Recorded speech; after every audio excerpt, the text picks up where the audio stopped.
चोरी का फल। किसी गांव में एक किसान रहता था। उसके दो बेटे और एक बेटी थी, मोहन, मदन और श्यामा। तीनों हर रोज गांव के बाहर स्थित स्कूल में पढ़ने जाते थे। किसान अपने तीनों बच्चों को बहुत प्यार करता था। उसका सपना था कि उसके तीनों बच्चे पढ़ लिख कर अच्छे और बड़े आदमी बने। तीनों बच्चों को नारियल के लड्डू बहुत पसंद थे, इसीलिए माँ ने घर पर ही नारियल के स्वादिष्ट लड्डू बनाकर रख दिए और रोज़ स्कूल जाते समय उन्हें एक एक लड्डू दिया करती थी। माँ ने तीनों बच्चों को समझाया था कि उन्हें हर रोज़ सिर्फ एक ही लड्डू मिलेंगे। एक से ज़्यादा लड्डू रोज़ खाना सेहत के लिए हानिकारक हो सकता है। माँ ने उन्हें ऐसा डराने के लिए कहा था ताकि लड्डू ज़्यादा समय तक चले, कुछ ही दिनों में ख़त्म न हो जाएं। एक दिन घर पर कुछ मेहमान आए। उन्होंने लड्डू देने के लिए जब माँ ने लड्डू का डिब्बा खोला तो वह दंग रह गई। उसमें आधे से अधिक लड्डू गायब थे।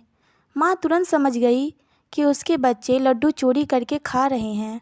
माँ ने ये बात किसान को बताई। किसान को यह बात सुनकर बहुत दुख हुआ। वह कितनी मेहनत करके अपने बच्चों को पढ़ा लिखा रहा था। उसके बच्चे यदि चोरी जैसा गलत काम करना सीख रहे हैं तो उसके लिए बड़े शर्म और दुख की बात थी। किसान के लिए यह पता लगाना बहुत मुश्किल था कि उसका कौन सा बच्चा लड्डू चोरी करके खा रहा है। फिर अचानक किसान को एक तरकीब सूझी। उसने अपनी पत्नी को समझाया कि नारियल के लड्डू में नीम के पत्तों का रस मिला दे। किसान की पत्नी को यह तरकीब अच्छी लगी और उसने ऐसा ही किया। दोपहर के बाद जब तीनों बच्चे स्कूल से लौटकर घर आए तो माँ ने उन्हें खाना देकर गाय को चारा डालने के लिए घर से बाहर चली गई। कुछ ही समय बाद किसान का दूसरा बेटा यानी मदन घर के मुख्य द्वार पर आया। उसने दरवाजे पर ही सब खाया पिया उलट दिया। मोहन का चेहरा उतरा हुआ था और आंखों से खूब पानी बह रहा था।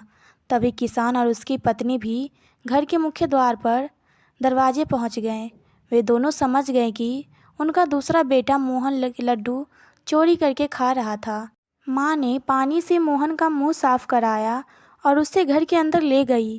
किसान ने बड़े बेटे और मोहन और छोटी बेटी श्यामा को मदन की करतूत बताई। उन्होंने भी पिता को बताया कि मदन हर रोज़ स्कूल के रास्ते में पड़ने वाले बगीचे से फल चुराकर खाता है। यह जानकर किसान और उसकी पत्नी को और दुख हुआ। किसान ने क्रोधित होते हुए कहा कि कल से मदन अब स्कूल नहीं जाएगा। वह मेरे साथ खेतों में मजदूर की तरह काम किया करेगा। यदि उसे चोर ही बनना है तो उसे पढ़ा लिखाने से कोई फ़ायदा नहीं। उधर मदन की रो रो कर हालत ख़राब थी। उसको अपनी गलती का एहसास हो चुका था। उसने अपनी गलती स्वीकार कर ली। मदन ने अपने माता पिता से माफ़ी मांगते हुए कहा कि वह आगे कभी चोरी नहीं करेगा। पिता ने उसे समझाते हुए कहा, देखो बेटा, चोरी करोगे तो अपमान ही मिलेगा। यदि सम्मान चाहते हो तो अच्छे काम करने पड़ेंगे। अब तुम्हें खुद फैसला करना है कि तुम्हें अपमान चाहिए या सम्मान। मदन ने निश्चय किया कि वह अब ऐसा कोई काम नहीं करेगा जिससे उसके माता पिता को दुख या उसे अपमान मिले। उसकी प्रार्थना पर किसान ने उसे क्षमा कर दिया। इसके बाद उसने कभी चोरी नहीं की। दोस्तों, ये कहानी आपको कैसी लगी प्लीज़ हमें कमेंट करके बताएं और हमारे चैनल को लाइक से सब्सक्राइब कर लें इसी तरह की शिक्षाप्रद कहानी सुनने के लिए।